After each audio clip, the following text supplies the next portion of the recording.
இங்க ஒரு ஏழ்மையான பையன் ரோட்டோரமா நடந்து வந்துகிட்டு இருக்கான். அந்த டைம்ல ஒரு பழைய பொருட்களை விற்கிற பாட்டி இருந்துட்டு ரோட்டோரமா உட்காந்துருக்கு. அப்பா இவனும் போய் பக்கத்துல இருக்கிற பொருள் எல்லாத்தையுமே பார்த்துக்கிட்டு இருக்கான். அப்ப அந்த பாட்டி இருந்துட்டு கையில ஒரு கோல்டன் ஸ்பூனை கொடுத்துட்டு, இந்த ஸ்பூனை நீ ஏதாவது ஒரு பணக்கார வீட்டுக்கு போயிட்டு 3 தடவை சாப்பிட்ட அப்படின்னு சொல்லி பார்த்தா அந்த பணக்காரங்கிட்ட இருக்க பணம் எல்லாம் உனக்கு வர ஆரம்பிச்சிடும் அப்படின்னு சொல்லி சொல்றாங்க. இதை கேட்ட பையனுக்கு சில்லியா இருந்தாலும் ஆனா இந்த ஸ்பூன் அவனுக்கு பிடிச்சிருக்கு. அதனால இந்த ஸ்பூனை எடுத்துட்டு இவனும் போக ஆரம்பிக்கிறான். இப்ப இந்த பையன் இருந்துட்டு ஒரு பணக்கார பையனுக்கு ஒரு ப்ராஜெக்ட் இருந்துட்டு செஞ்சிருப்பான். இவன் நேரா போயிட்டு அவனோட வீட்டுக்கு போயிட்டு இந்த ப்ராஜெக்ட்டை கொடுக்குறான். அப்ப அவன் கூட இருக்கவங்க எல்லாருமே ரொம்ப ரிச்சா இருக்காங்க. அதனால இந்த பையனை பார்த்து ரொம்ப கிண்டல் பண்றாங்க.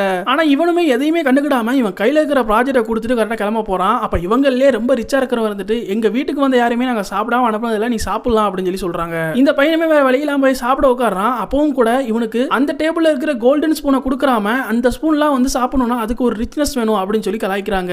அதை பார்த்துட்டு இந்த பையன் இருந்துட்டு இந்த பாட்டி கிட்ட வாங்கின அந்த கோல்டன் ஸ்பூனை எடுத்து காட்டி, எனக்கு உங்களோட ஸ்பூன் தேவையில்ல, நானே சாப்பிட்டுக்கிறேன் அப்படின்னு சொல்லிட்டு அந்த ஸ்பூனை எடுத்து 3 வாய் சாப்பிட ஆரம்பிக்கிறான். அதுக்கப்புறம்